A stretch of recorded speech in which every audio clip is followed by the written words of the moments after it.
Yes we are live now. Good morning class. Doon classes में आपका स्वागत है। क्लास जैसा कि आप सभी को पता है कि यूटेट का एग्जाम डेट आ चुकी है। यूटेट का पेपर होने वाला है 29 सितंबर को शायद होगा।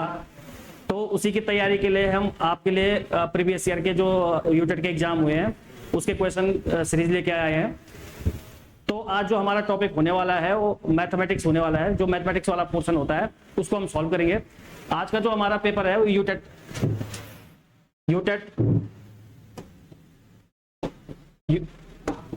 2023 का ये यूटेट 23 का ये जो पेपर है यूटेट 2023 का है। तो शुरू करते हैं। तो सबसे पहला क्वेश्चन जो है 91। अभिकथन है कि कक्षा में लड़कों में गणित में लड़कियों की तुलना में बहुत बेहतर प्रदर्शन करने की क्षमता होती है। कारण दे रखा है कि गणितीय तर्क और वैज्ञानिक क्षमता लड़कियों की तुलना में लड़कों में स्वाभाविक रूप से आती है। ये हलवा सा क्वेश्चन है, ये हर टाइम आता रहता है। सीधी सी बात है, अगर हम एजुकेशन पॉलिसी की बात करें, चाहे वो एजुकेशन पॉलिसी 2020 हो, चाहे कोई भी, चाहे 1986 वाली एजुकेशन पॉलिसी हो, सब में इक्विटी और इक्वलिटी की बात की गई है। यानी कि जेंडर बायस को एकदम से नकार दिया गया है। सब लड़का और लड़की दोनों बराबर होते हैं। जैसा लड़का कर सकता है वैसी लड़की कर सकती है। और आज देखा लड़कियां भी जो है हर विभाग में, हर पद पर, कोई साइंटिस्ट है, जिस पद पर जो है लड़का जा सकता है उसी पद पर लड़कियां भी जा सकती है। तो ये कथन दोनों के दोनों गलत है। ये तो बाय डिफॉल्ट जो है गलत हो गया। तो ये क्या है, दो, ये इसका आंसर होना चाहिए। देखो अभी कथन भी गलत है और ये भी गलत है। ठीक है, अब आते हैं हम अपने दूसरे क्वेश्चन पे।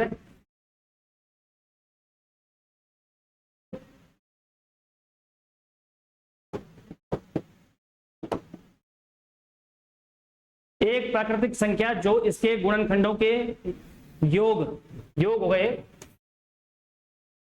योग सम। ठीक है, एक प्राकृतिक संख्या जो इसके गुणनखंडों के योग के बराबर होती है। संख्या को शामिल नहीं करते हैं। संख्या को शामिल नहीं करना है, कोई संख्या है, कोई भी संख्या है। और ये अगर आप देखोगे तो ये ना डेफिनेशन है, एक इनमें से एक की डेफिनेशन ही दे रखी है। इस पे संपूर्ण संख्या की डेफिनेशन ही यही है कि कोई भी अगर नंबर जो संपूर्ण संख्या कहलाएगा, यानी कि संपूर्ण, यानी कि इसको हम बोल सकते हैं, इसको इंग्लिश में ज्यादा याद रखेगा आप, परफेक्ट नंबर। इसको परफेक्ट नंबर रखिएगा इंग्लिश में, इसलिए याद रखना है क्योंकि एक होता है, ये तो संपूर्ण है, एक होता है पूर्ण संख्या।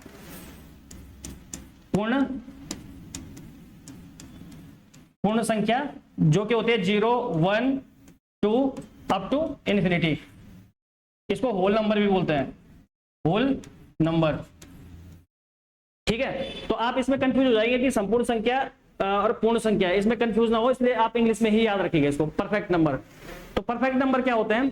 परफेक्ट नंबर ऐसे होते हैं, ऐसे नंबर्स होते हैं जिनके जो गुणनखंड है, यानी कि जो उसके फैक्टर है, डिविजर है, अगर आप उस नंबर को छोड़ के जो उसके फैक्टर हैं उसका सम करोगे ना तो वो नंबर आ जाएगा। जैसा सबसे छोटा संपूर्ण संख्या हम देखते हैं, जहां तक मुझे पता है कि 6 है। अब देखिए इसके फैक्टर है क्या क्या, 1 है, 2 है और 3 है। इन सबसे इसको डिवाइड कर सकते हैं, इसको छोड़ के, इस नंबर को छोड़ के। ठीक है, अब इसका सम करो, कितना आ रहा? 3 और 2 5 और 1 6 आ रहा। ठीक है, ये परफेक्ट नंबर। ठीक है, अब आप मुझे बताइए कि दूसरा परफेक्ट नंबर कौन सा हो सकता है। ठीक है, पहले हम और एग्जांपल पे हम डिस्कस कर लेते हैं। अभाज्य संख्या आपको पता है प्राइम नंबर। प्राइम नंबर वही है जिसका क्या, जिसमें जो है जिसके फैक्टर या तो वो खुद हो या एक हो। ठीक है, ये समग्र संख्या है। समग्र संख्या यानी कि composite number. Composite number, composite number क्या होता है? जिसके फैक्टर 2 से ज्यादा हो। जैसे कि 6 लगा लो, 2 भी है, 3 भी है, 1, 6 सब है, 2 से ज्यादा ही है, तो उसको जो है कंपोजिट नंबर कहते हैं। सुपर संख्या ऐसे कोई नॉर्म्स है नहीं सुपर संख्या के लिए मैथमेटिक्स में, ये फालतू की चीजें हैं। ऐसी जनरली किसी नंबर्स के लिए हर किताब में अलग अलग है। ये सुपर संख्या, कोई सुपर संख्या नाम की कोई चीज होती नहीं है। ठीक है, अच्छा, ये संपूर्ण संख्या की बात करें, इस पर थोड़ा सा और डिस्कशन कर लें। संपूर्ण संख्या जो है ये हमारे पास इस तरीके से भी आ सकती है कि कौन सी इनमें से संपूर्ण संख्या है। तो इसका निकालने का एक तरीका है, अगर आप देख सके, उसको मर्सने फॉर्मूला बोलते हैं, मर्सने सूत्र बोलते हैं। ये होता है 2 की पावर p माइनस 1, 2 की पावर में है p माइनस 1 और 2 की पावर p है ब्रैकेट में और 1 माइनस 1 है। ठीक है, जहां ये p है ना, p, तो p है प्राइम नंबर, यानी कि अभाज्य संख्या है। अब आप देखिए सबसे छोटी अभाज्य संख्या रख के देखते हैं हम यहाँ पे क्या कौन सी संख्या आती है। तो p सबसे छोटी अभाज्य संख्या कौन सी है, 2 रख के देखो। तो 2 की पावर 2 माइनस 1, 2 की पावर 2 अगर यहाँ पे आएगा 2 4 माइनस 1 3 आ गया और 2 माइनस 1 हो गया 1, तो 2 इंटू 3 कितना हो जाएगा, 6 आ गया। अब दूसरा आप निकाल सकते हैं, दूसरा निकालने की कोशिश करते हैं हम लोग। दूसरी सबसे छोटी कौन सी है, 3 है शायद, p equal to 3 prime number जो होते हैं। तो 3 रख के देख लो, 2 की पावर 3 माइनस 1, 2 की पावर 3 माइनस 1। ठीक है, 3 में से एक 2 हो गया, 2 दूनी 4 हो गया और ये 2 दूनी 4 दूनी 8, 8 में से एक गए 7, यानी कि 28। अब 28 को देख लो, 28 संपूर्ण संख्या है कि नहीं है, इसको चेक कर लेते हैं। इसका क्या क्या है, 28 का एक होता है एक होता है इसका 2, एक होता है इसका 4, एक होता है इसका 7 और एक होता है 14। तो इसको ऐड कर लो, 4 5 6 7, 7 और 7 14, 14 14 28, ये हो गया इस नंबर को छोड़ के। तो ये है, ये आपका संपूर्ण संख्या कहलाती है। इस फॉर्मूले को याद रखना, ज्यादातर अदर जो कॉम्पिटिटिव एग्जाम है उसमें आते हैं। तो चलिए दूसरे क्वेश्चन की तरफ चलते हैं।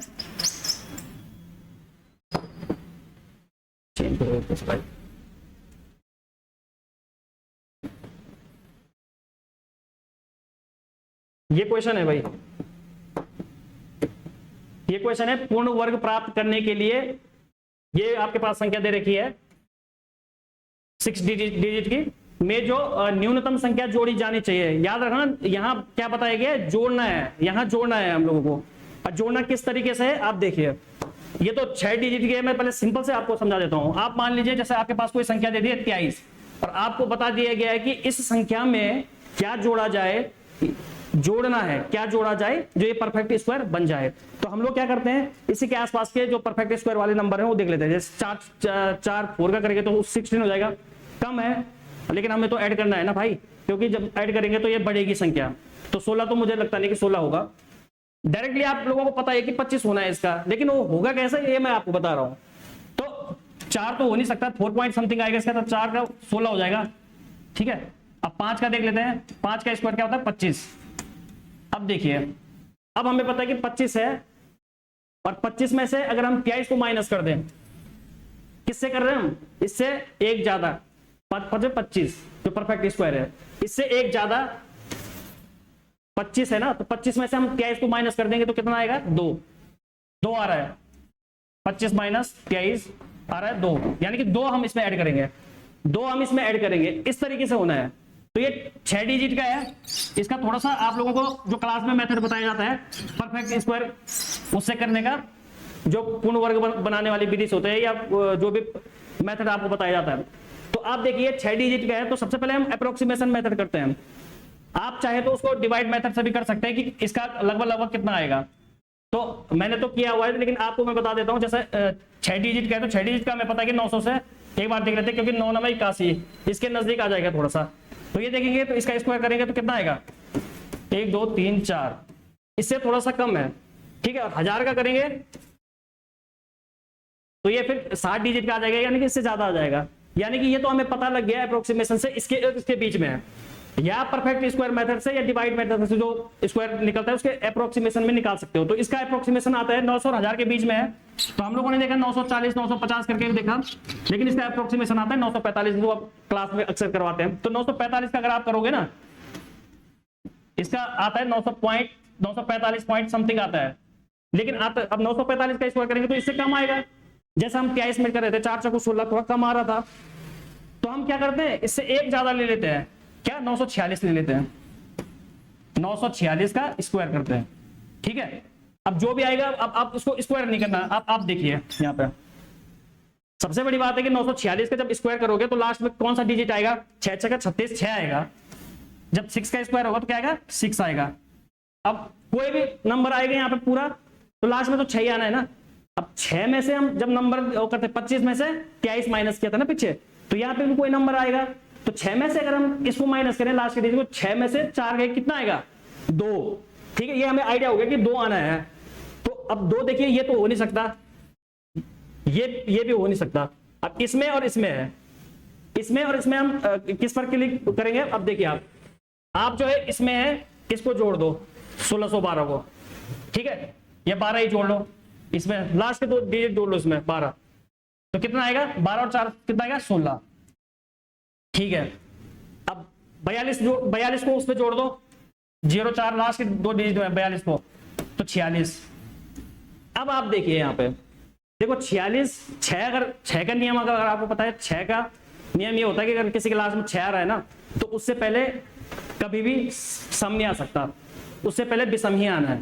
तो आप देखिए यहाँ पे 6 से पहले क्या है? विषम है, यानी कि ऑड नंबर है। ये 6 से पहले ये होता है। 46 किसी का परफेक्ट हो भी नहीं सकता, वैसे भी आता ही नहीं है लास्ट में। तो इसका आंसर कौन सा है? ये वाला। थोड़ा ट्रिकी है, फिर से एक बार देख लो। इसका वर्गमूल पहले आप परफेक्ट स्क्वायर से निकाल सकते हो, इसका अप्रोक्सीमेशन से निकाल सकते हो। उससे एक ज्यादा ले लिया क्योंकि हमें ऐड करना है, फिर माइनस कर दिया, माइनस करके जो हमारा नंबर सिस्टम से सॉल्व करना था वो हमने कर दिया, जो हम अक्सर हम इसको क्लास में भी बताते हैं। तो ठीक है, दूसरा क्वेश्चन पे आते हैं हम।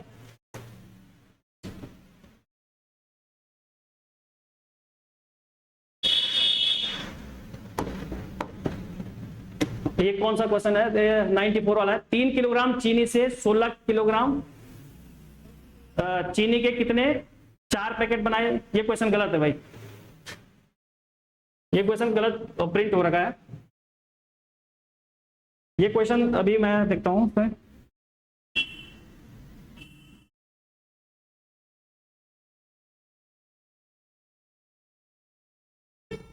ये है 3 सही 1/4 और ये है 1/16 1/16। ये है 3 सही 1/4 किलोग्राम चीनी से 1/16 किलोग्राम चीनी के कितने 4 नहीं, ये गलत है। कितने पैकेट बनाए जा सकते हैं? कितने पैकेट बनाए जा सकते हैं? अब बस एक सिंपल सा मैं एक लॉजिक बताता हूं। आपके पास 1000 ग्राम दे दिया, कितना दे दिया? 1000 ग्राम।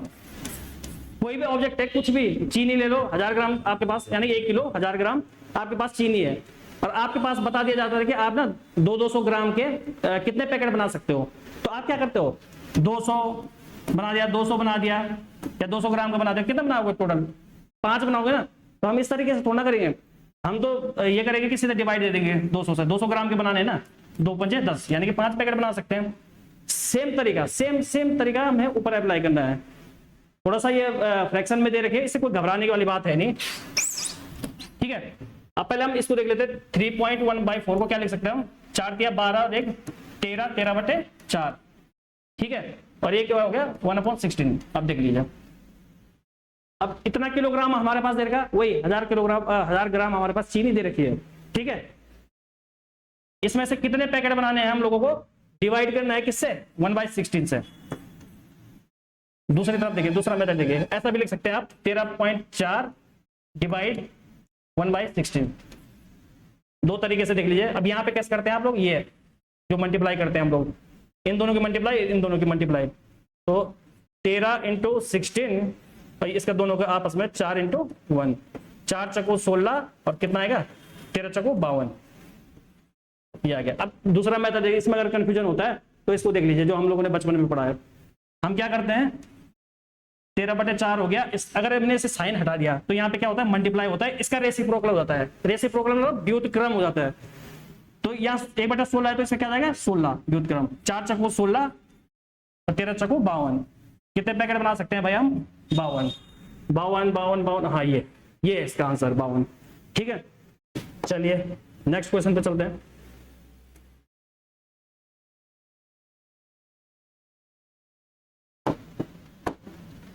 अब देखिए ये क्वेश्चन है, ये 0.1 नहीं है भाई, ये अलग है, पॉइंट अलग है, पॉइंट नहीं है। 1 + 11/10, 11/100 और 11/1000, 111/1000 दे रखा है।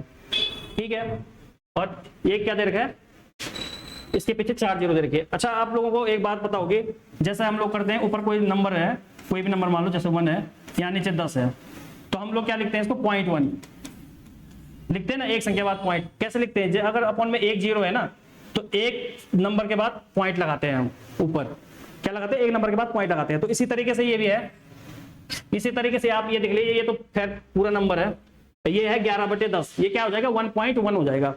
तो या तो आप सीधा सीधा ये कर दीजिए कि 2 जीरो है तो 1 2 संख्या के बाद जीरो लगानी है, 3 संख्या के बाद 2 जीरो लगाने और फिर ऐड कर देना है। एक तो ये हो सकता है, लेकिन हम थोड़ा सा स्मार्ट तरीका देखते हैं इसका।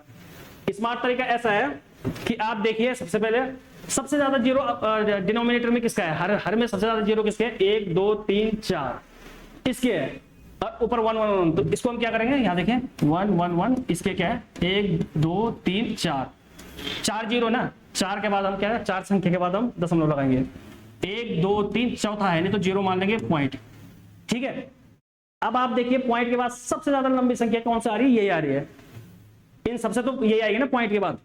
तो आप देखिए इस बाकी जो नंबर आएंगे ना, इसके यहां तक आएंगे, कोई यहां तक आएंगे, कोई 2 तक आएंगे, लास्ट में ये नंबर बचेगा ही बचेगा, एक इसका, है ना। जब आप जोड़ोगे ना, जैसे 0.1 हो गया, तो 0.11 अगर आपके पास ये दे रखा है, तो सिंपल सी बात है, थोड़ा बड़ा है पॉइंट के बाद सबसे बड़ा नंबर, तो ये हमें ये पता है कि लास्ट में एक आना ही आना है, इसी तरीके से। ठीक है, तो यही है कि यहाँ पे पॉइंट क्या, 1 आना ही आना है। तो हम देखते हैं सबसे लास्ट में, देखते हैं 1 किस का है, इसका और इसका हो सकता है, ये तो नहीं हो सकता, ये भी नहीं हो सकता। ठीक है, अब आप देखिए, ये तो हो गया, लास्ट का हो गया, इन दोनों में सब। अब देखते हैं हम आगे का, इन दोनों में डिफरेंस क्या है, कहां हो, ए और सी में, या 3 है या 2 है, इनमें डिफरेंस है ना। तो आगे आप देखिए, आगे आप यहीं से कर सकते हो, ये पूरा का पूरा नंबर है एक। ठीक है, 1 है, यहाँ पे क्या आ जाएगा, 1 है, और यहाँ पे क्या आ जाएगा, 1.1 आ जाएगा ना। तो 1 और 1 2, तो 2 पॉइंट समथिंग तो आएगा, 2.1, इससे जोड़ेंगे और तो इसके पीछे आएगा, लेकिन आगे आगे आगे क्या आएगा, 2 आएगा, आगे तो 2 आना ही आना है ना भाई, क्योंकि 1 से अगर हम 1.1 जोड़ेंगे तो 2.1 तो आएगा ही। ठीक है, तो देखिए आगे 2 आना है, तो ये भी रिजेक्ट कर दो, ये इसका सही आंसर हो जाएगा, और ये इसका सही आंसर हो जाएगा। देखते हैं सी। ठीक है, सी। ठीक है, ऐसे क्वेश्चन को हम क्लास में काफी प्रैक्टिस करवाई है आप लोगों की। चलिए, और अब आते हैं, अब देखिए, ये क्वेश्चन ऐसा कोई कंपटीटिव एग्जाम नहीं है जहां ये आता नहीं है मेरे हिसाब से। तो पहले यूटेट का जब पेपर होता है ना, सबसे पहले इस क्वेश्चन को ढूंढो कि ये क्वेश्चन कहाँ रखा है। एलसीएम से तो इतने सारे क्वेश्चन आते हैं भर भर के कि क्या बताएं। अब क्या बता रखा है कि 6 घंटियां क्रमशः 3 5 8 9 12 और 15 सेकंड के अंतराल पर बजाई जाती है, वह 24 घंटे में एक कितनी बार एक साथ बजेगी। तो सिंपल सी बात है, हम आज तक मेथड करते आते हैं, 3 5 8 9 और 12। अब वहां एलसीएम निकालने मतलब जाना,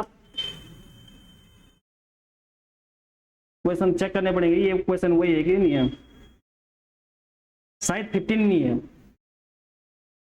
कौन सा क्वेश्चन, 96 वाला है। एक सेकंड में क्वेश्चन चेक कर लेता हूं।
ठीक है, हाँ, क्वेश्चन पेपर में कई गलतियां हो रखी है ना। तो ठीक है, क्वेश्चन पेपर में देख लेते हैं एक बार। 5, 8, 9, 12 और 15, 3 भी है। 3, 5, 8, 9, 12 और 15, हाँ ठीक है। तो देखिए अब एलसीएम निकालने का जो मेथड होता है, प्रॉपर जो मेथड, एक तो पुराना तरीका होता है, उस हिसाब से हम मेथड नहीं निकालेंगे। तो आप देखिए ये है, अब हम इनको क्या करते हैं, प्राइम नंबर में तोड़ते हैं, इनका गुणनखंड करते हैं प्राइम नंबर में। 3 का तो 3 ही होगा, ये अपने आप में ही प्राइम नंबर है। 5 का 5 ही होगा। 8 को हम 2 की पावर 3 लिख सकते हैं, ठीक है। 9 को 3 स्क्वायर लिख सकते हैं, और 12 को लिख सकते हैं 4 के 12, 2 स्क्वायर इंटू 3, और 15 को लिख सकते हैं हम 3 इंटू 5।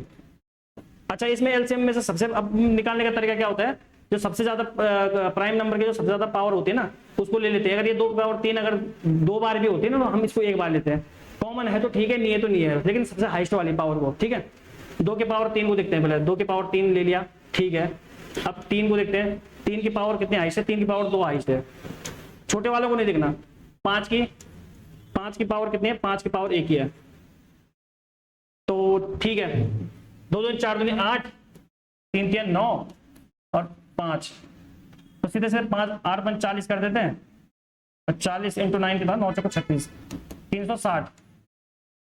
360 सेकंड बाद बचेंगे भाई, वो 360 सेकंड में वो हर बार एक साथ बचती है 360 सेकंड में, ठीक है। यानी कि 360 सेकंड।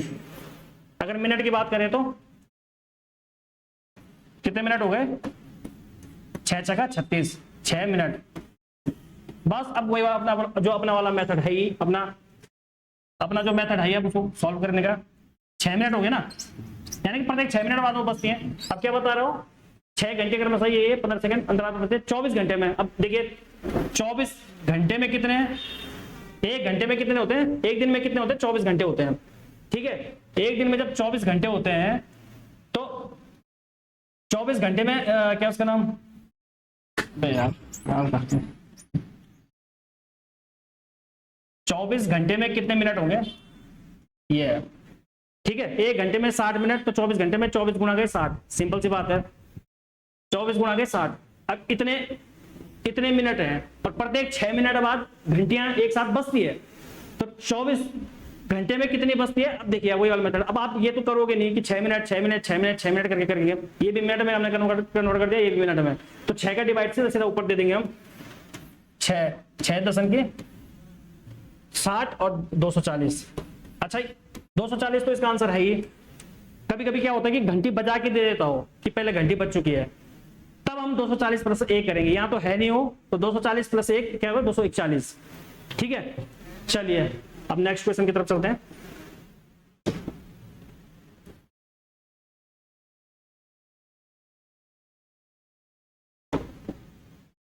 अब आपके पास एक क्वेश्चन है 97, 6, 7, 8, 9 और 10 से पूर्णतः विभाजित होने वाली सबसे छोटी 5 अंकीय संख्या है। अब आप यहां देखिए, इसका करने का तरीका फिर वही है। हम लोग क्या करेंगे, जो इनसे पूर्णतः विभाजित हो जाती है, पहले तो हम इसका एलसीएम निकालेंगे। एलसीएम निकालने के बाद वो नंबर ढूंढेंगे जो इनसे पूर्णतः विभाजित है। भाई जो इनसे पूर्णतः विभाजित होगी इनके एलसीएम से तो होगी। अब हमें 5 डिजिट में चाहिए इनका एलसीएम, या तो आप इनका एलसीएम निकाल दीजिए, जो मैंने पीछे जिस तरीके से मैंने पीछे का निकाल दिया, उससे हम 5 डिजिट वाले नंबर को डिवाइड कर देते हैं। 1 2 3 4, 3 और 2 5, 5 डिजिट वाला है। अब इनका जो भी एलसीएम आएगा तो कुछ आएगा तो उससे एक संख्या ज्यादा कर देने की, जब तक जैसे कुछ जो इनका एलसीएम आएगा ना वहां से डिवाइड करेंगे तो 5 डिजिट से कम चले जाएगा थोड़ा सा, तो उसका अगले वाला नंबर देखना आप। एक तरीका तो ये है। अब दूसरा तरीका मैं स्मार्ट तरीका देखता हूँ। इस तरीके से आप कर सकते हो कि इनका एलसीएम लीजिए और फिर 5 डिजिट में देख लीजिए, ये फिर मल्टीप्लाई करके आपको पता लग जाएगा कि 1 2 3 बात पता लग जाएगा कि 5 डिजिट में कौन सा आने वाला है। पर हम लोग ऐसा नहीं करेंगे। सीधी सी बात है कि 6 7 8 9 और 10 से पूर्णतः विभाजित होने वाली है, ठीक है। 5 डिजिट की नंबर है तो इनसे भी डिवाइड तो हो गया होगा भाई। तो देख लेते हैं सीधे सीधे। यहाँ पे तो सीधा दिख रहा है कि 10 से भी डिवाइड होने वाला है, 10 से डिवाइड होने वाला है तो लास्ट में 0 चाहिए। अगर 10 से डिवाइड करना है तो लास्ट में 0 तो होना चाहिए, यहाँ तो है ही नहीं 0, हटाओ, ठीक है। अब बचे 9, अब बचे 9 और 9 का जो रूल होता है, 9 का रूल क्या होता है, 9 का रूल होता है कि सम ऑफ डिजिट कितना होना चाहिए, 9 होना चाहिए, ठीक है। देख लेते हैं 8 और 1 9, ये तो ठीक है। 5 6 7 8 9 ये भी ठीक है। 5 4 9 10, इनको जोड़ेंगे ना 10 आएगा, तो ये तो नहीं हो सकता। 2 एलिमिनेट कर दिया हमने, ठीक है। अब तरीका देखिए, अब इसने खुद ही बोला है कि सबसे जो मिनिमम है वो देख लीजिए। अब बाकी सबसे देख लीजिए, इन 6 7 8 9 10 से ये इसमें भी पूरी तरीके से पूरे भाग जा रहा है, इससे में भी पूरी तरीके से भाग जा रहा है। लेकिन इसने पूछा क्या है, पूर्णतः विभाजित होने वाली सबसे छोटी पूछी है, तो बाय डिफॉल्ट ये हो जाएगा। ये है 1080 और ये क्या है 25 200, तो यही हो जाएगा, सबसे छोटा तो यही है। तो इसका आंसर क्या हो जाएगा, ये भी नहीं होगा, सीधे डायरेक्ट होने वाला है। और दूसरा मेथड जो आपको क्लास में हमेशा ही कराया जाता है कि इनका एलसीएम लेके 5 अंकों की जो न्यूनतम संख्या होती है उसको डिवाइड कर दिया, और डिवाइड करने के बाद तो थोड़ा कम तो आएगी, उसका एक नंबर जस्ट लिख लिया, उससे मल्टीप्लाई करके, ठीक है, उससे मल्टीप्लाई कर देंगे तो आंसर ये आ जाएगा अपने आप से डायरेक्ट। उसको आप देख लीजिएगा। अब चलते हैं नेक्स्ट क्वेश्चन की तरफ।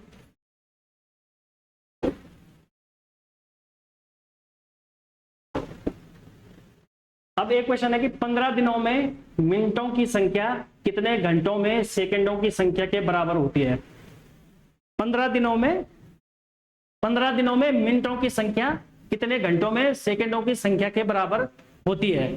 जो 15 दिनों में कितने मिनट होते हैं भाई, एक दिन में 24 घंटे होते हैं, ठीक है, 24 घंटे होते हैं, तो 24 घंटे होते हैं तो मिनट कितने होते हैं, 24 × 60। एक दिन में इतने मिनट होते हैं, कितने दे रखे हैं, 15 दिन दे रखे हैं, तो 15 दिन मल्टीप्लाई कर दो। अच्छा ठीक है, ये किस में आ गया, मिनट में आ गया, ठीक है।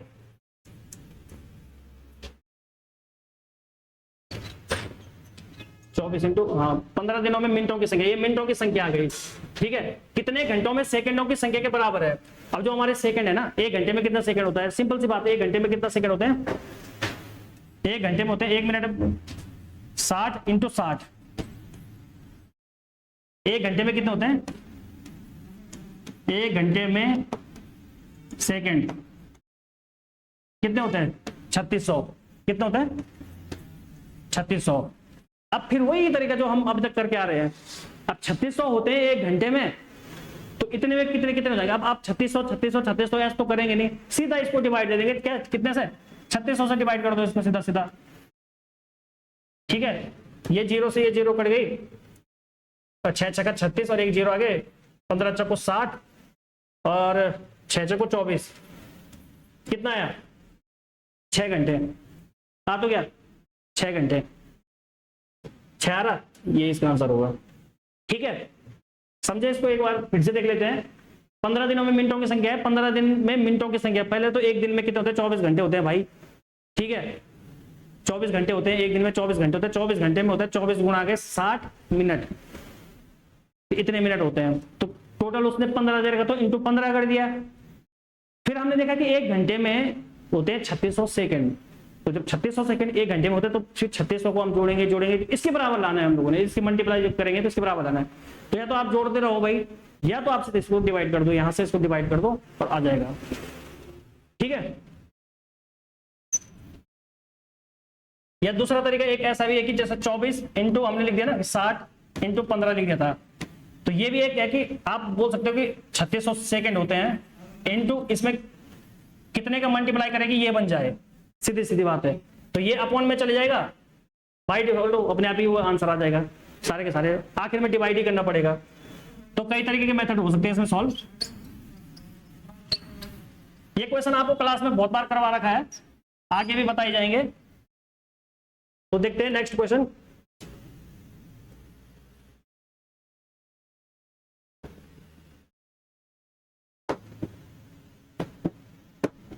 सोनू के पास 5 दर्जन टॉफी है, उसने इनमें से अमित को 2/5 और अमिता को और 1/12 हमिदास को दे दी। कितना, सोनू के पास 5 दर्जन टॉफी है, उसने इनमें से अमित को 2/5, अमिता को, यहां पे कुछ मिसिंग है भाई, यहां पे मिस प्रिंट है। Sonu has 5 dozen toffee, he gave 1/3 1/3 दी, अमित को 1/3 दिया भाई, 1/3,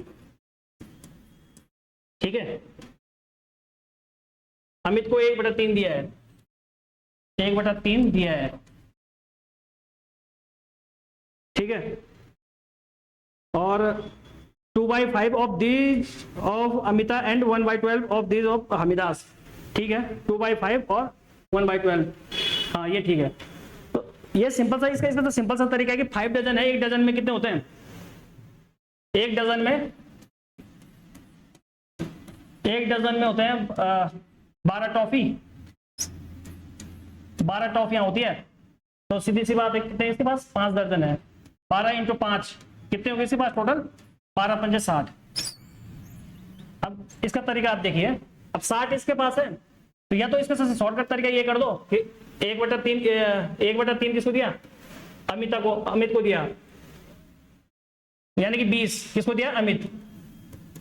ठीक है, और दूसरा ऐसा है कि 2/5 किसको दिया? अमिता को, यानी कि 12 दूनी 24 इसको दिया। ठीक है, और फिर कितना? 1/12, 12 × 5 = 60, 12 × 5 = 60 और 5। ठीक है, इन सबको जोड़ दो। ये अमिता को दिया है, अमिता, ये हमिदा को दिया है, हमिदास को। तो कितना आया? 20 और 20 40, 44, 44 और 5 49, 49 आया है, 49 आ रखा है। जब 49 उसने इनको दे दी तो इसके पास बच्चे कितने हैं? 11 बच्चे होंगे। ठीक है, 11 बच्चे होंगे। अब डायरेक्ट देख लीजिए, अगर आपको डायरेक्ट भी करना है तो उसने कितना दिया टोटल? कितने भाग उसने जो है उसको दिया, क्या उसका नाम, अपने दोस्तों को। तो सीधे सीधे आप ये भी कर सकते हैं कि क्या 1/3 प्लस 2/5 प्लस 1/12, इनका एलसीएम लेके इनको कर दो, जोड़ दो और फिर सीधे 60 से मल्टीप्लाई कर दो और सीधे सीधे क्या आ जाएगा? 49 आ जाएगा। और जब 49 ने दिया तो कितने बचे उसके पास? 60 - 49 11। ऐसा भी कर सकते हैं आप।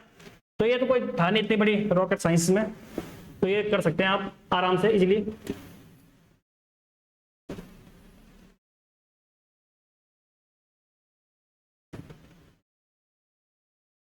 अब सीधे 103 पे आ गया, एक क्वेश्चन छूट चुका है इसमें।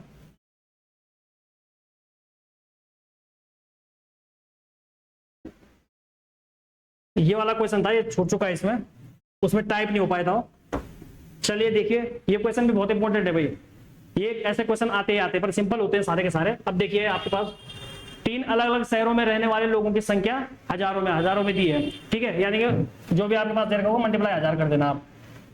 और उन शहरों में पुरुष, महिलाओं और बच्चों का प्रतिशत नीचे दिया गया है। ये देखा कुल संख्या दे रखी है, PQR शहर दे रखा है हजारों में, यानी कि मल्टीप्लाई करेंगे 1000 से, मल्टीप्लाई 1000 से, इंटू मल्टीप्लाई 1000 से, इस तरीके से हजारों में। अगर आपको पॉपुलेशन निकालनी है किसी की भी, तो ये क्या दे रखे हैं? परसेंटेज में दे रखे हैं, पुरुष महिला इस तरीके से दे रखे हैं। ये और ये, पुरुष का ये है, महिलाओं का ये है और बच्चे का ये है। तो इसमें इस तरीके से दे रखा है। तो अब देखते हैं क्या किस शहर में महिलाओं की संख्या सबसे कम है। अब देखिए इसमें सीधा सीधा लॉजिक लग रहा है। अब आप देखना कि 48.30 है, इसको मल्टीप्लाई अगर 1000 से करेंगे तो क्या आएगा? 48,300 तो आएगा, 48,300 आएगा। और ऊपर से क्या किसकी बताने? महिलाओं की संख्या सबसे कम है। तो आप देखिए महिलाओं की संख्या क्या है? ऊपर वाले में 38%, इसमें 37 है, इसमें 34% है। ज्यादा डेविएशन तो है ही नहीं, आसपास ही है। तो अब इसमें देख लेते हैं, पॉपुलेशन देख लेते हैं। यहाँ तो 48,000 है, उसमें भी 38% महिलाओं की संख्या है, तो न्यूनतम तो नहीं हो सकता भाई। ठीक है, 36 का है और यहाँ 37% है, ज्यादा डेविएशन तो है नहीं आप, लेकिन यहाँ पॉपुलेशन कम है। यहाँ पॉपुलेशन इससे थोड़ा सा कम है, काफी है लेकिन और ऊपर से महिलाओं की संख्या भी कम है, क्या है? 34% है। ठीक है, लेकिन यहाँ क्या है? पॉपुलेशन है, इसका जो 34% है वो काफी हो जाएगा, काफी ज्यादा हो जाएगा। यहाँ तो पॉपुलेशन ही कम है, ऊपर से 37% है, इतना भी नहीं है। तो सीधे सीधे डायरेक्ट ये लग रहा है कि इन दोनों को देख के आप लगा सकते हैं कि इसका आंसर क्या होगा? क्यों होगा, यानी कि इसका आंसर क्या होगा? बी। अच्छा, आपको किसी को अगर क्वेश्चन करना ही है तो ऐसा भी कर सकता है कि 48.3 दे रखा है, तो जब आप 1000 से मल्टीप्लाई करोगे तो क्या आएगा? 48,300 आएगा, उसका आप 38% निकाल लो, फिर आपको मल्टीप्लाई करना पड़ेगा। ये डायरेक्ट क्वेश्चन है, मल्टीप्लाई करने के लिए नहीं आ रखा, इसलिए उसने डायरेक्ट दे रखा है, इतना डेविएशन भी नहीं दे रखा उसने। यहाँ डेविएशन कहाँ पे दे रखा है? यहाँ पे। यहाँ पॉपुलेशन क्या है? सबसे कम है, और यहाँ पे भी 37%, 38, 37, 34 ये आसपास ही है। मतलब यहाँ पॉपुलेशन है, इसका 37% तो और भी कम आ जाएगा, है ना। तो या तो फिर इस तरीके से करो, क्या इससे आप निकाल सकते हो। फिर इसका 36,100 का 37%, इसका ये, तब ऐड करके देख लो आप। ऐड करके क्यों? इसका देख लेना कि इसकी पॉपुलेशन कितनी, इसकी कितनी है, तो सबसे कम इसी की आएगी। ठीक है, आगे बढ़ते हैं हम। सभी शहरों को मिलाकर बच्चों की औसत संख्या कितनी है? सभी शहरों को मिलाकर बच्चों की औसत संख्या, बच्चे कहाँ हैं? ये बच्चे हैं 20, 24, 26। ठीक है, इसको कोई दिक्कत नहीं इसमें। औसत क्या होता है? एवरेज आपको पता ही है। क्या बता रखा इसने? शहरों को मिलाकर बच्चों की औसत संख्या, बच्चों की औसत संख्या शहरों को मिलाकर। तो सारे शहरों में बच्चों की संख्या, कुल संख्या, सारे शहरों की बच्चों की कुल संख्या, बच्चों की कुल संख्या का योग अपॉन कितने शहर हैं? कितने शहर हैं? शहर कितने हैं? 3। अपॉन में कितना आना चाहिए? 3। इसका एक लॉजिक ये भी हो सकता है, अपॉन में तो 3 ही आना है। ठीक है, हाँ 3 आना है। तो अब देखिए 48.30 का 1000 से मल्टीप्लाई कर दो। अब पूरा मल्टीप्लाई मत करना, यहाँ पे क्या आएगा? 48,000 अगर इससे मल्टीप्लाई करोगे 1000 से क्या आएगा? 48,300। अच्छा, इसका 20% देखना, पी की बात कर रहा हूं मैं, 20%। इसे 0 से काट दो आप, ये 0 कर जाएगा। ठीक है, आप मुझे बताओगे कि लास्ट में इसका डिजिट क्या आएगा?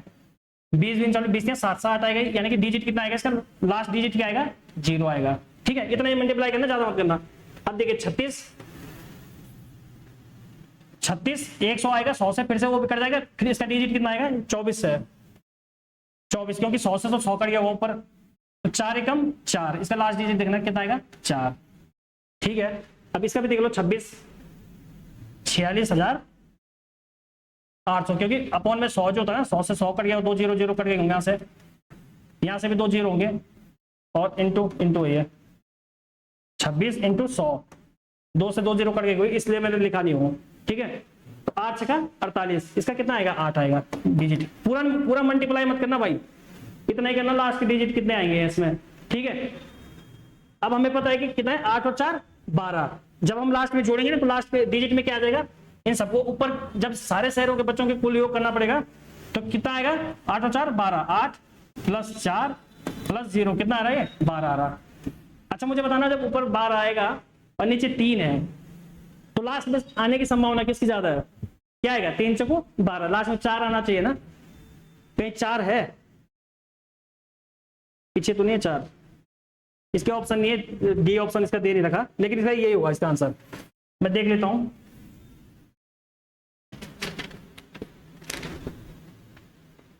हाँ, लास्ट में जो है इसका डी, वो है 10 101, तो ये नहीं हो सकता। 4 इसी का लास्ट में दे रखा, तो इसलिए शॉर्टकट ट्रेक करनी है, इससे शॉर्ट और नहीं हो सकता। ठीक है, अब देखते हैं हम नीचे। अच्छा, इसी पे देख लेते हैं हम एक बार, लास्ट में जो क्वेश्चन है, स्लाइड इसकी बहुत लंबी है। शहर आर में पुरुषों की संख्या, शहर आर में पुरुषों की संख्या पूछी है। आर में पुरुषों की संख्या, ये क्या है?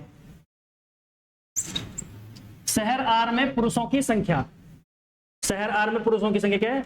ये क्या आ जाएगा? 46 800 आ जाएगा, इंटू पुरुष कितने हैं? पुरुष आर में 40%, 40%, ये 0 से 0 कटी, और सीधे सीधे यहां से अब लास्ट में 0 आना है, 8 चौको 32, यानी कि लास्ट में 0 आएगा, ये 2 0 आएगा लास्ट के डिजिट में। ठीक है, तो देख लेते हैं ऑप्शन, इसका नीचे होगा, लास्ट में 2 और 0 आना है, लास्ट में 2 और 0 आना है, लास्ट में 2 और 0 आना है, ये है इसका आंसर, ये है इसका आंसर। ठीक है, तो लास्ट डिजिट से पूरा मल्टीप्लाई नहीं करना है, इस लास्ट डिजिट से आंसर निकल सकते हैं आराम से। इसके लिए काफी प्रैक्टिस चाहिए, जिसको आप क्लास में जो है हम लोग आपकी काफी प्रैक्टिस कराते हैं, तो इसमें कोई दिक्कत होनी नहीं चाहिए आप लोगों को। आगे क्वेश्चन देखते हैं। निम्नलिखित में से कौन सा शिक्षण अधिगम का सबसे प्रभावी तरीका है? सबसे प्रभावी तरीका है, इफेक्टिव। अच्छा, ये तो स्लाइड चेंज करनी पड़ेगी।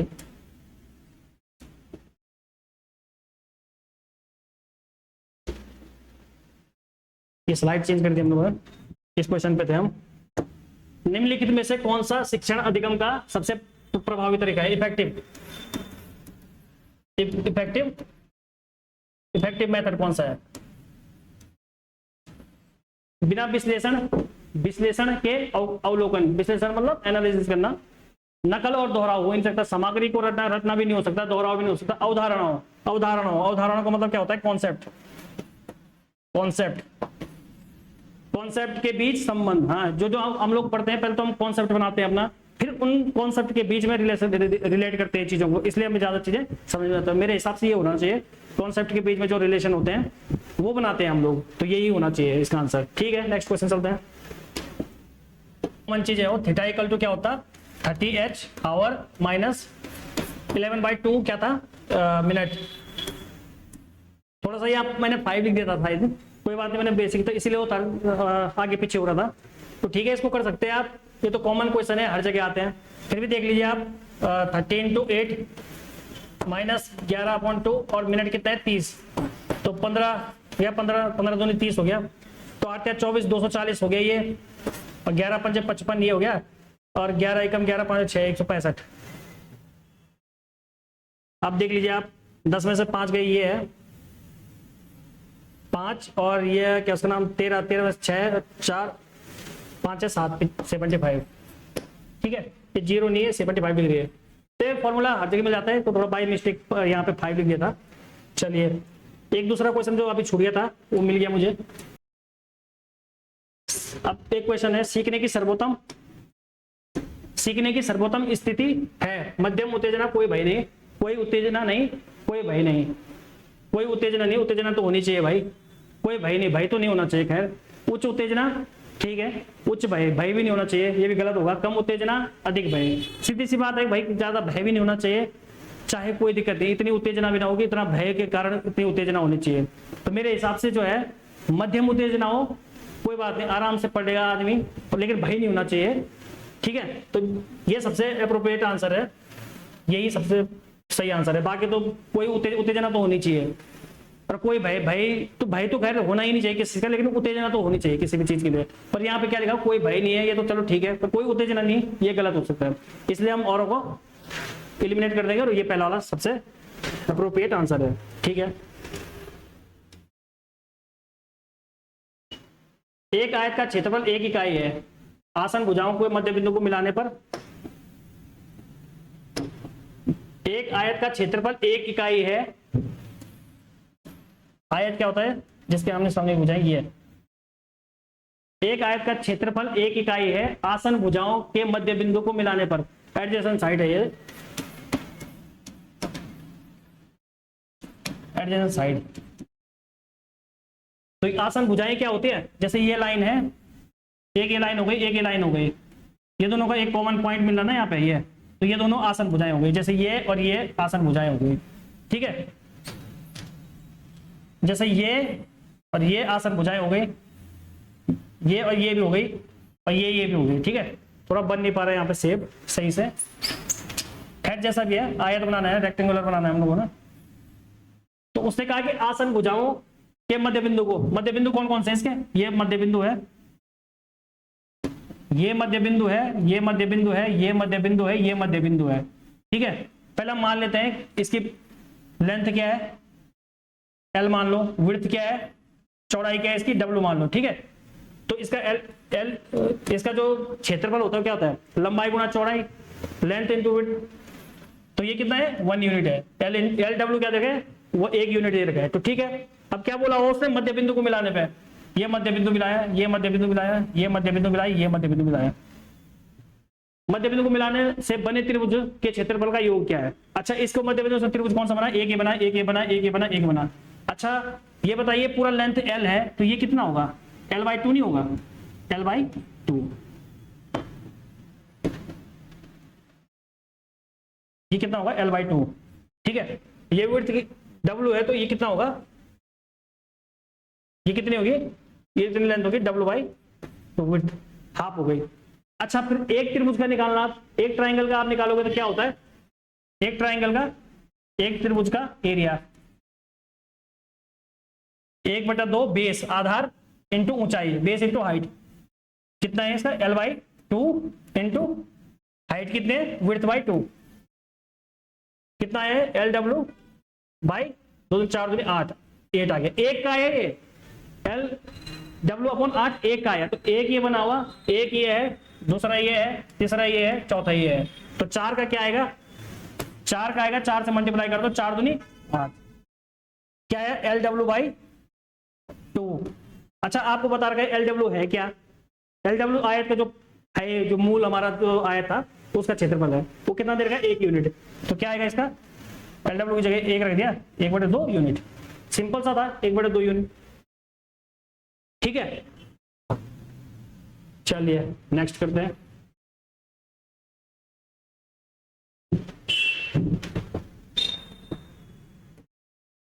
अच्छा ये क्या है, यदि 108 यदि ये अंडर रूट में होगा शायद पूरा क्वेश्चन।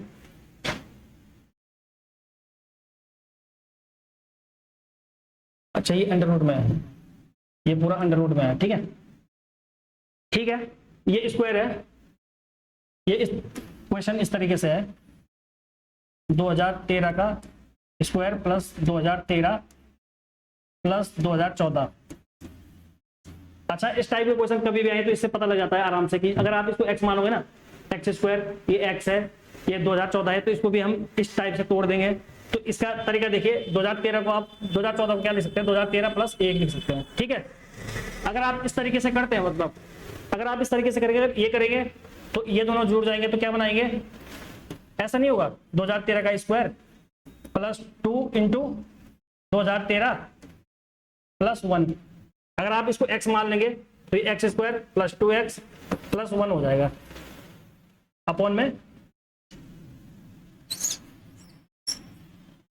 ठीक है, ये रूट में हो जाएगा। अगर आप इसको x मान लें तो क्या आ जाएगा, x square plus 2x plus 1 आ जाएगा। तो ये किसका फॉर्मूला बनता है, x प्लस 1 का होल स्क्वायर, और होल स्क्वायर से स्क्वायर रूट कर जाएगा, उसको देख लो, x आपने 2013 माना, 2013 प्लस 1 14 हो गया। ठीक है, ये लंबी विधि है, इससे नहीं करना हम लोगों को थोड़ा स्मार्ट तरीके से करना है।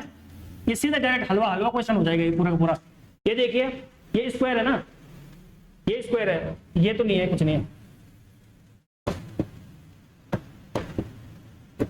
ये नहीं है, कुछ नहीं है, ये स्क्वायर है।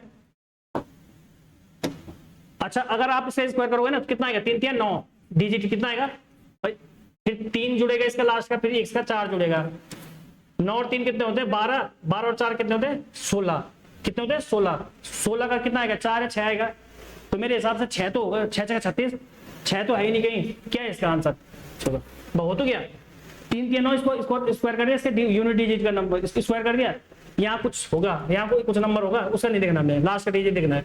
जब ये इससे जुड़ेगा लास्ट का डिजिट से, 9 + 3 + 4 हो जाएगा, फिर इसका स्क्वायर रूट होगा लास्ट का, लास्ट में अगर 6 आ रहा या तो 4 होगा या 6 होगा।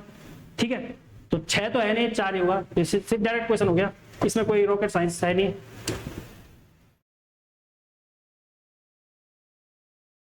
बच्चों की त्रुटियां शिक्षण अधिगम प्रक्रिया में एक महत्वहीन है, प्रतिबिंबित करती है कि बच्चे कितने लापरवाह करते हैं। ये क्वेश्चन भी गलत टाइप कर रखा होगा, असल में ये क्वेश्चन है क्या, बच्चों की त्रुटियां, अच्छा इतना ही है, बच्चों की त्रुटियां है शिक्षण अधिगम प्रक्रिया में महत्वहीन है। सबसे पहला है शिक्षण अधिगम प्रक्रिया में महत्वहीन है, नहीं हो सकती। त्रुटियां करेंगे, गलतियों से, कहते हैं ना कि आदमी गलतियों से सीखता है, तो ये गलतियां करना भी बहुत जरूरी है। तो ठीक है, तो ये प्रतिबिंबित करती है कि बताती है कि बच्चे कितने लापरवाह हैं, नहीं, उन्हें बार बार अभ्यास करने को कहकर तुरंत ठीक की जानी चाहिए। सीखने का एक हिस्सा है और उनकी सोच में अंतर्दृष्टि देते हैं। ठीक है, सीधी सी बात है, सीखने का एक हिस्सा है भाई, वो गलतियां होती रहती है, गलतियों से आदमी सीखता है, सीखने का एक हिस्सा है। फिर उनकी सोच में पता लग जाती है कि आदमी जो है कितना सीखा है, इसको कितना आता है, कितना नॉलेज आता है, इसको कितना, इसको और चीजों का नॉलेज है। तो मेरे हिसाब से सबसे अप्रोप्रिएट आंसर ये होना चाहिए, ये इसका आंसर है। ठीक है,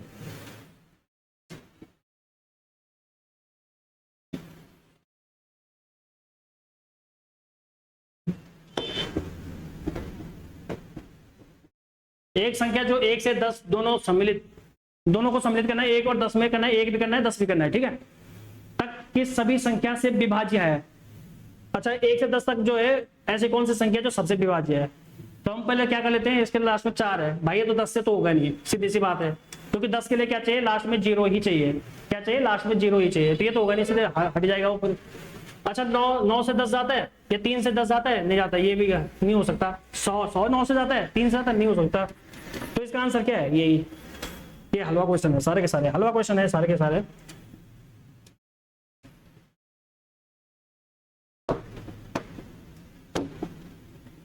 एक संख्या में पहले 10% की वृद्धि की गई और फिर 10% की कमी की गई, शुद्ध परिणाम होगा। सीधी सी बात है, इसमें जो है हमेशा ही 1% का लॉस होता है। अगर 10% इसमें देख रहे हैं 10% ये क्वेश्चन हमेशा ही आता है। इसको करने के दो तरीके हैं, ठीक है। सीधे पहले सिंपल तरीका करते हैं। अगर आपको कुछ नहीं आता, एक संख्या में पहले 10% की वृद्धि कर दी, तो वो संख्या कोई मान लो आपके पास कोई संख्या है 100, उसमें अगर 10% की वृद्धि कर दें, 10% की वृद्धि का मतलब क्या हुआ, 110%, ठीक है। या तो आप 100 का 10% निकालो, फिर जोड़ने के लिए फिर उसमें जोड़ दो, फिर वही आना है जो सीधा डायरेक्ट 110% को करके आना है। तो हम डायरेक्ट करेंगे अभी यहाँ पे, तो 110% की वृद्धि कर दी, ठीक है। 110% का मतलब 100, ठीक है। 0 से 0 कैंसिल हो गया, कितना है 110, ठीक है। 10% की वृद्धि की गई और फिर 10% की कमी की गई। अच्छा, फिर इसमें क्या है, 10% की कमी कर दी। अब 10% की कमी का मतलब क्या हुआ, या तो 10% का पहले इसका 10% निकालो, फिर 10 माइनस करो, जो रिजल्ट आएगा उसको माइनस कर दो, या सीधा सीधा 110 का 90% निकाल दो। 110 का 90% कितना है, 99। अब बताइए, अब जो मूल संख्या थी हमारी, जो पहली संख्या है, पहली संख्या हमने क्या मान रखी थी, 100। माना हुआ संख्या कौन सा कंसीडर करा, माना संख्या 100 है, 100, ये 100 थी। तो देखिए ये 100 थी, अब कितनी है, 99 है। कितने की हुई, एक। क्या हुई, जो मूल संख्या है ना, उससे कम हुई कि ज्यादा हुई, 100 से कम ही तो हुई, 99 हो गई हो, तो मूल संख्या से कम है वो। इसका एक फॉर्मूला भी होता है, उससे भी हम क्वेश्चन कराते हैं क्लास में। अगर आगे आएगा वो, आगे प्रीवियस ईयर के क्वेश्चन में आएगा तो उसमें बता देंगे आपको, ठीक है। 112 क्वेश्चन है। ए के पास बी से 20% अधिक धन है और सी के पास बी से 20% कम धन है। ए के पास सी की तुलना में कितना है, ठीक है। बी से तुलना कर रखी दोनों ने, तो हम सीधा क्या करते हैं, बी से बी के पास मान लेते हैं, बी के पास कितना है, बी के पास माना, बी के पास क्या है, ये तो एक्स मान लो, एक्स की जगह उससे बढ़िया परसेंटेज में हम 100 मान लेते हैं। बी के पास कितना है, लेट बी के पास 100 है, ठीक है। अच्छा मेरे को बताना, बी के पास अगर 100 रुपए है तो ए के पास बी से 20% अधिक है, यानी ए के पास कितना होगा, इससे 20% अधिक है कि, तो इसका 20% मतलब 120% होगा। 100 का 120 कितना हुआ, 120, 100 का 120 कितना हुआ, ए के पास 120 ही, और सी के पास बी से 20% कम है, और सी के पास कितना है 20%, मतलब 100 से 20% कम कर दो, 80% है, मतलब उसके पास 100 से 100 कितना हुआ, 80। अब पूछा क्या है उसने, अब देखिए कंपेयर क्या करना है, ए के पास सी की तुलना में, ए के पास कितने प्रतिशत अधिक है, अधिक। तुलना नहीं बोला उसने कि कितना है, कितना प्रतिशत ज्यादा है, ये नहीं बोला उसने, बोला कितना अधिक है। तो भाई इसके पास 80 है, सी के पास तो 80 है, इसके पास कितना है 120 है, कितना ज्यादा है, कितना ज्यादा है, 8 और 4 12, 40 ज्यादा है, ठीक है। तो 40 ज्यादा है सी से, सी के पास कितना है 80, तो ये कितना परसेंटेज हुआ, इंटू 100, 0 से 0 कर दिया, ठीक है। 8 पंजे 40, 10 पंजे 50, तो कितना प्रतिशत ज्यादा है भाई, 50%, ठीक है। हलवा क्वेश्चन था ये, डायरेक्ट हो सकता है।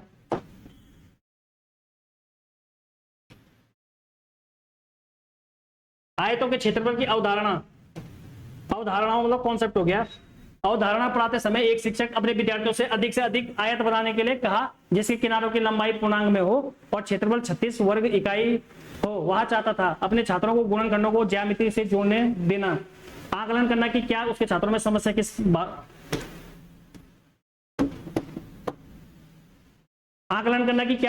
समस्या की भाषा समझ ली है। अपने छात्रों को हैंड्स ऑन गतिविधि के लिए कुछ समय देना, जांचना कि छात्र निर्देशों के प्रति चौकस है या नहीं है। तो भाई साहब अगर वो बोलता है कि क्षेत्रफल बता रहा है कि क्षेत्रफल 36 वर्ग इकाई ही चाहता है वो, ठीक है, तो अगर क्षेत्रफल बता रहा है वो 36 की 36 होना चाहिए।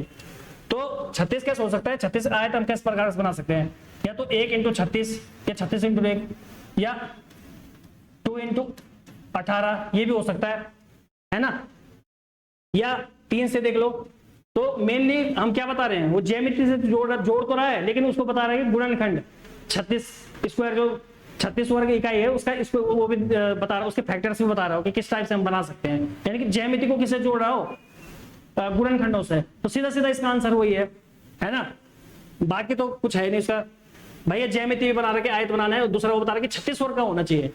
अब वो कई छात्र तो ऐसे होंगे जो 1 × 36 का बनाएंगे, कई होंगे 2 × 18 का बनाएंगे, कई कई प्रकार से बना सकते हैं। तो कुल मिलाकर वो क्या है, ज्योमेट्री को जोड़ा है किससे, फैक्टर से, गुणनखंडों से। तो ये इसका आंसर होना चाहिए।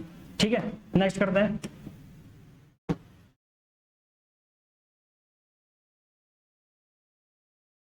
दो अंकों की एक संख्या में दहाई के स्थान का अंक और इकाई के स्थान का अंक क्रमागत अभाज्य संख्याएं हैं। अभाज्य संख्याएं प्राइम,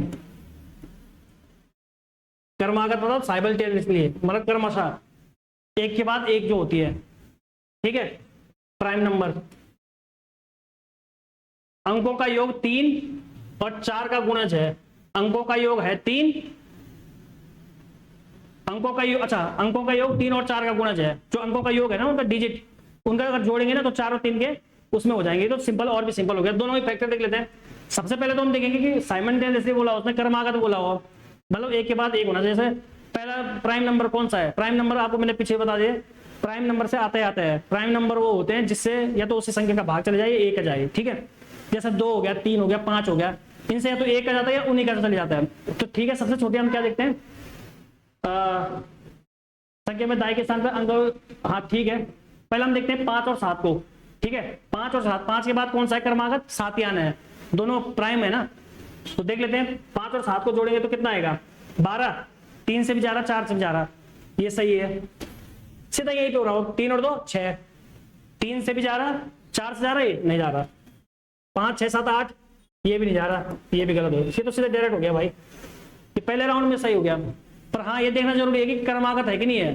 5 के बाद 7 आता है, 2 के बाद 3 आता है, ये ठीक है, 3 के बाद 5 आता है, ये भी ठीक है, 1 के बाद 3 आता है, एक तो खैर है ही नहीं प्राइम नंबर ना, ये तो खैर वैसे भी गलत ही है।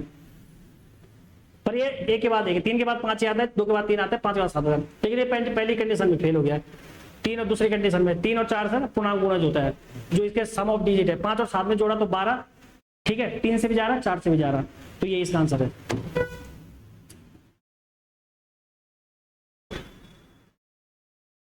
राष्ट्रीय शिक्षा नीति 2020 जोड़ देती है, राष्ट्रीय शिक्षा नीति 2020 जोड़ देती है पाठ्यक्रम का लचीलापन, पाठ्यक्रम का मानकीकरण, पाठ्यवस्तु का डिसंदर्भीकरण, पाठ्य पुस्तकों को रट कर याद करना तो खैर कहीं भी नहीं हो सकता। ठीक है, पाठ्यक्रम का फ्लेक्सिबल लचीलापन, एनईपी 2020 में, एनईपी 2020 में फ्लेक्सिबल किया गया, लचीलापन किया गया कि आप कोई भी सब्जेक्ट रख लो। ऐसा नहीं है कि आप एक ही सब्जेक्ट पढ़ना, कुछ भी पढ़ सकते हो। ठीक है, ऐसा भी है। पाठ्यक्रम का मानकीकरण तो है ही नहीं, मानकीकरण होता है स्टैंडर्डाइजेशन। स्टैंडर्डाइजेशन मतलब आपको पढ़ना ही पढ़ना है, ये जैसे फिक्स कर दिया कि आपको ये सब्जेक्ट पढ़ना है, ये सब्जेक्ट पढ़ना है, ये फिक्स है। आपको ऐसा नहीं है, ऐसा कुछ भी नहीं है, आपकी इच्छा है आप कैसे करो, आपके लिए फ्लेक्सिबल बनाया गया सब कुछ जो सब पढ़ सके। ठीक है, पाठ्य पुस्तकों का संदर्भीकरण करो, डिसंदर्भीकरण, संदर्भीकरण का मतलब होता है संबंध करना, अपने आसपास की चीजों से संदर्भ रिलेट करना। तो उसने डिसंदर्भीकरण बोला हो, यानी कि कोई रिलेट नहीं करना पाठ्यक्रम का अपने उससे आसपास से। तो ये तो गलत है, सीधी सीधी बात। हम पढ़ते ही इसलिए है कि हमारे जो अपने वातावरण से सीखें, उनके बारे में जाने और वहीं से हम सीखें, और उनके पढ़ने के बाद जो है उनको हम कुछ दे सकें। तो ये तो नहीं हो सकता। इसका पाठ्यक्रम का लचीलापन, इसका आंसर यही है।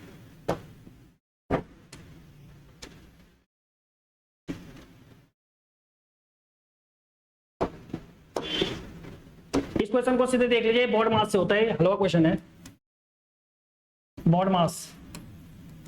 सीधी सीधी ये है कि प्लस का अर्थ यदि भाग है, ठीक है, का अर्थ गुणा है। अब किसका अर्थ गुणा होगा, ये क्वेश्चन भी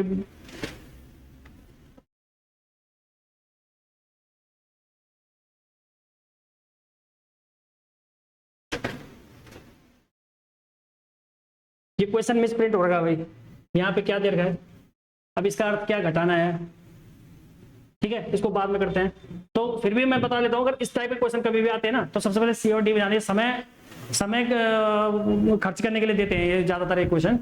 तो जो भी जिसका देखो, इसका डिवाइड का दे रखा है, तो डिवाइड हम अक्सर जहां मल्टीप्लाई हो रहा होगा और प्लस माइनस हो रहा होगा, डिवाइड हो रहा होगा, वहां ज्यादातर फोकस करना है। क्योंकि वहीं पे सबसे ज्यादा मिस्टेक होती है। तो आप इसके साइन बदल के और देख लेंगे ग्रेटर लेस देन का साइन है, यहाँ जो नंबर आ रहा है अगर वो लेस देन इसके है, इन नंबर रखने के बाद यहाँ पे जो साइन रखेगा, यहाँ पे तो साइन है नहीं, पता नहीं इसमें भी नहीं है, खैर जो भी है, तो बॉड मास लगा के आप कर सकते हैं इसको सॉल्व, इसमें कोई रॉकेट साइंस है नहीं वैसे, ठीक है। वैसे इसका आंसर था सी, सॉल्व तो क्या था मेरे पर, ये कि साइन का पता नहीं लग रहा कि साइन कौन सा है, अभी कराएंगे आपको। तो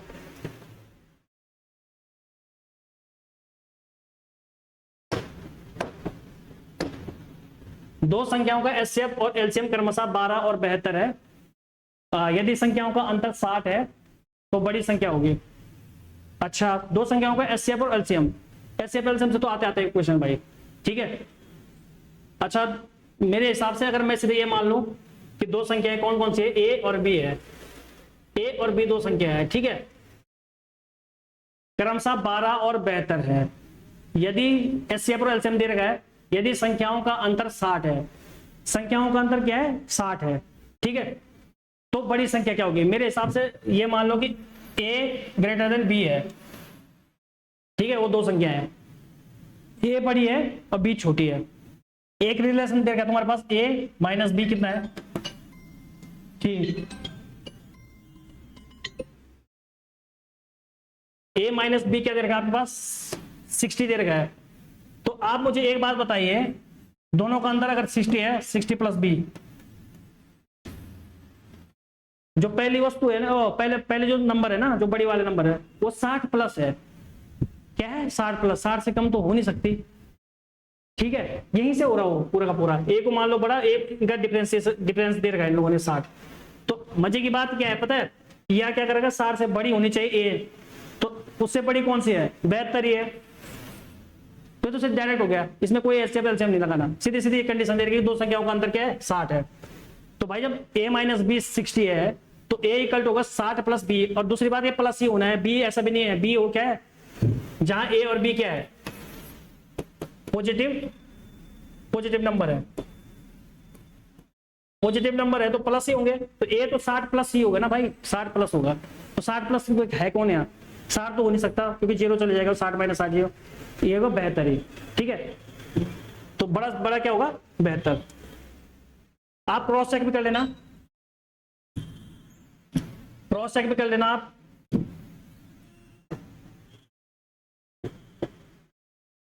बेहतर में से 60 जाएगा तो 12 बचेंगे, तो उसमें क्रॉस चेक भी कर सकते हैं आप, इसमें कोई इतनी बड़ी बात नहीं।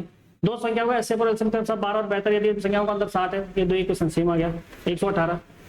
अच्छा, इस तरीके का क्वेश्चन क्या होता है, अगर ऊपर ये दे रखा है इसने 3x plus 2y upon 9x plus 5y, 3x plus 2y 9x plus 5y आपके पास ये दे रखा है, ठीक है, अनुपात में ये। तो आप देखिए ये प्लस में दे रखे ना, ऊपर भी और नीचे भी प्लस में दे रखे, तो आप लोगों के पास यदि इस तरीके के दिया हो, x अपॉन y दे रखा हो 2:3, या तो आप इस मेथड से करें कि इसको k मान लें, यहाँ पे 2k 3k, k मानने का मतलब क्या हो सकता है, देखिए 2/3 है ना, तो ये भाई पहले ऐसा भी तो हो सकता है कि ये ऐसे रहे होंगे 4/6 है, इससे काटे कितने हमने, 2 दूनी 4 और 2 तियां 6, काट के इतना छोटा हो गया, तो रेशो कुछ भी हो सकता है, रेशो तो कम से कम काट फाड़ के जितने कम आ सकते हैं न्यूनतम वही आते हैं। तो यहाँ से क्या कटा होगा, कुछ ना कुछ तो कटा होगा, जो लेकिन जो नीचे से कटा होगा, जैसे 2 दूनी 4 2 तियां 6, ठीक है, 2 से मल्टीप्लाई कर दो यहाँ, 2 से मल्टीप्लाई कर दो यहाँ, तो ये आ जाएगा, यानी कि एक सेम संख्या से अगर मल्टीप्लाई कर दें यहाँ पे तो सेम आ जाएगा ये। तो यहाँ भी कुछ ना कुछ कटा ही होगा, उसको हम के मान लेते हैं, ऊपर भी के मानना पड़ेगा क्योंकि सेम से मल्टीप्लाई करना है। तो या तो उससे करो 2k प्लस 3k, अब यहाँ से क्या क्या कर दो कि x की जगह 2k, x equal to 2k हो गया, y इक्वल टू 3k हो गया, यहाँ पे इक्वल है ना, x के इक्वल ये है, y के इक्वल ये है, इसमें रख दो, लेकिन लास्ट में ना k ने कटना ही है, k क्योंकि प्लस है, ऊपर भी प्लस है नीचे भी प्लस है, तो उससे बढ़िया k को मत मानिए आप, इसमें सीधा सीधा क्या कर दिया, x अपॉन y क्या दे रखा है 2:3 दे रखा, तो x की जगह 2 y की जगह 3 रख दो, सीधा सीधा 3 दूनी 6 और 3 दूना 6 और ये क्या आएगा, x की जगह 2 रख दो, 3 2 प्लस 2 6 3 इंटू 2, ये वाला 2, ठीक है, ये रख दो इसको 3 इंटू 2 प्लस 2 इंटू ये सीधा 3 रख दो, और नीचे क्या है 9 इंटू 2 प्लस 5 इंटू सीधे 3 रख दो। अब 3 दूनी 6, 3 दूनी 6, 6 12 और 9 दूनी 18 और 5 या 15, 8 4 12, कितना आया ये 18, ये आ गया आपका नीचे 18 प्लस 5 या 15 और 12 13, 33 आ गया। ठीक है, 3 चौको 12 और 11 4/11 आ रहा है इसका सीधे सीधा आंसर। ठीक है, 4/11 सीधा वैल्यू रख दे, क्योंकि ऊपर प्लस है नीचे भी प्लस है, यहाँ प्लस है। अगर आप के भी रखोगे ना, के कॉमन आ जाएगा, नीचे से भी के कॉमन आ जाएगा, सेम पावर है इनकी भी, तो सेम वही इक्वेशन है, तो कट जाएगा। तो इससे एस टाइप के क्वेश्चन जब भी आते हैं सीधे वैल्यू रख दो, x अपॉन वाई क्या दे रखा है। और नहीं तो अगर के मेथड से करना है तो इसको के मान लो, ये के मान लो। ज्यादातर अगर कुछ और टाइप की क्वेश्चन बनते तो हम उस टाइप से करते हैं। ठीक है, तो इसका आंसर है 4/11। चलिए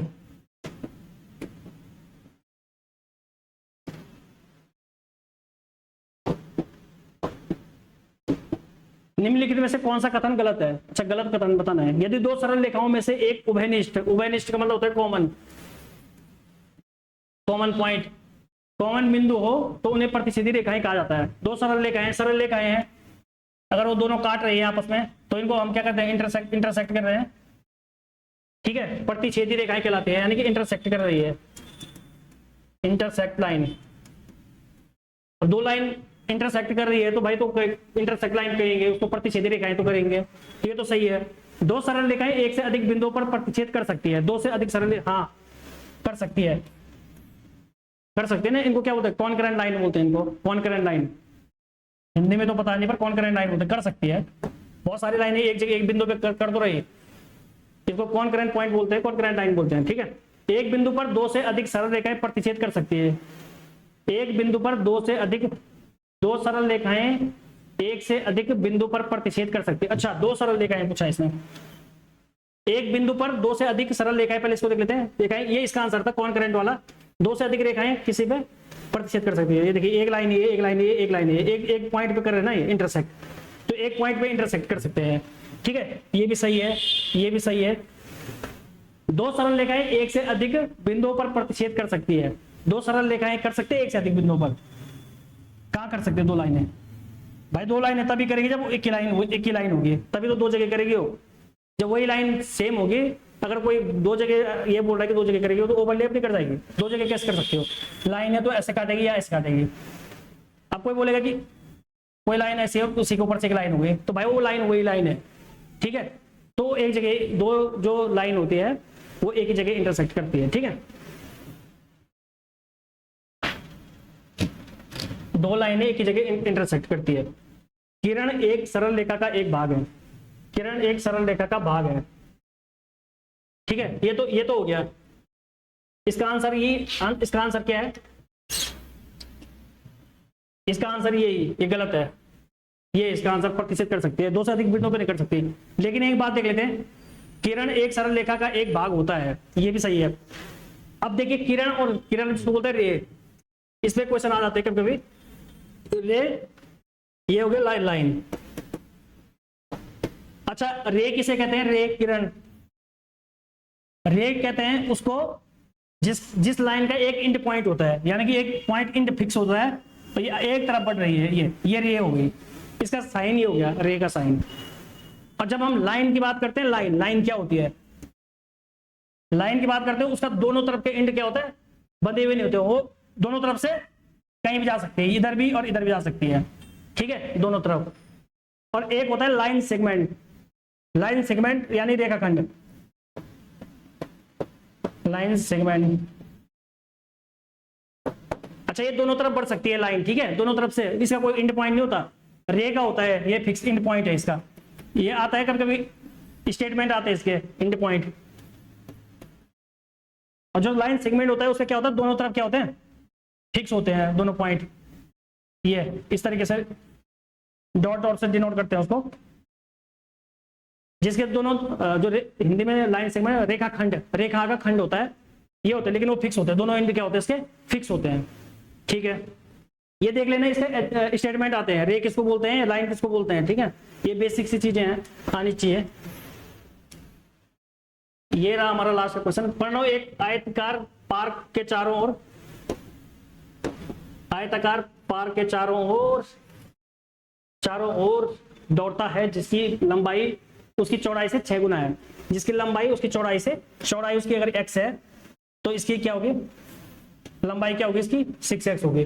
ठीक है, यदि प्रणव एक पार्क के 12 चक्कर लगाता है, 12 चक्कर लगाए उसने, इसके पैरामीटर इसका जो माप है ना इसके चारों तरफ उसने 12 चक्कर लगाए। अच्छा मुझे बताना है तो उसका परिमाप का सूत्र आपको आता होगा 2 × L+B। एक तो ये, अगर नहीं भी पता, फॉर्मूला नहीं भी पता, तो आप मुझे बताइए कि एक राउंड मारेगा तो कितने मीटर चलेगा वो। 6x + x, ये भी x होगा, ये 6x होगा। 6 और 6 12, 12x और x + x 2x, कितना ही तो चलेगा। 6 और 1 7, 7 और 6 13 और 1 14, यानी कि 14x। कितना चलाओ 14x।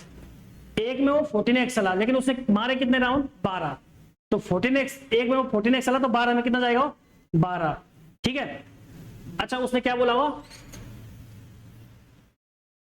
टोटल उसने कितने राउंड मारे 14x इंटू कितने राउंड मारे उसने 12। ठीक है, अब क्या बोला हो कि इस प्रकार उसने 3528 मीटर की दूरी तय की है। उसने ये किसके इक्वल हो गया 3528 के इक्वल हो गया।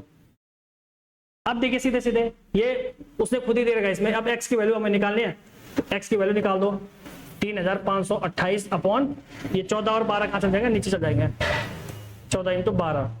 ठीक है, तो 12 से काट देंगे आप, अगर 12 से करता है 12 × 8 के 24, 2 से देख लो 6 × 5 30, 6 दूनी 12, 6 × 5 30 और 5 52, 6 36, 6 48, 48 और 4 48। ठीक है, 2 दूनी 4 और 2 9 18 और 2 चौको 8 और 14 का भाग देंगे अगर 14 दूनी 28, 14 दूनी 28, 14 एकम 14 21। कितना आ रहा है इसका 21 मीटर। इसका कितना होगा आंसर 21 मीटर। ठीक है, इस तरीके से है दौड़ता है जिसकी लंबाई। ठीक है, और दूसरा तरीका क्या हो सकता है इसका, दूसरा तरीका आप इस तरीके से भी कर सकते हैं कि आपको पता है कि जो परिमाप होता है ना, रेक्टेंगल का परिमाप जो होता है, रेक्टेंगल का वो कितना होता है 2 × L+B। ठीक है, आप देख सकते हो 2 और L+ आपको दे रखा है x + 6x, यानी कि 7x, 7 × 4 14x, अपने आप ही 14x आ जाएगा अपने आप। इससे भी कर सकते हो। तो ठीक है क्लास, फिर थैंक यू। उस पर साइन का तो प्रॉब्लम हो गया था, कौन सा तो क्वेश्चन था वो, 116वां क्वेश्चन है वो।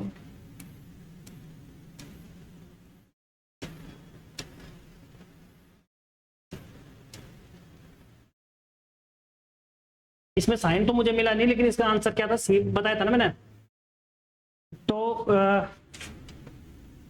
इसका सी था, तो सी में मैंने कुछ लिखा हुआ था, नहीं इसके यहाँ पे कुछ साइन था कि इसका अर्थ गुणा है, इसका अर्थ ये है, तो ये तो खैर मिसप्रिंट है, कोई बात नहीं, इसको नेक्स्ट टाइम करा देंगे। ठीक है, थोड़ा घड़ी वाले में थोड़ा मिस्टेक हो गया था। ठीक है, क्योंकि 11/2 था वो, मैंने 5 लिखा था बाय मिस्टेक, कोई बात नहीं, छोटी मोटी चीजें हैं। ये फॉर्मूला आपको ऐसे रटा होता, आज से नहीं, पता नहीं कब से पढ़ के आ रहे हैं उस फॉर्मूले को। ठीक है, थैंक यू क्लास। अब आगे कल आपको दूसरा पेपर लेके आएंगे।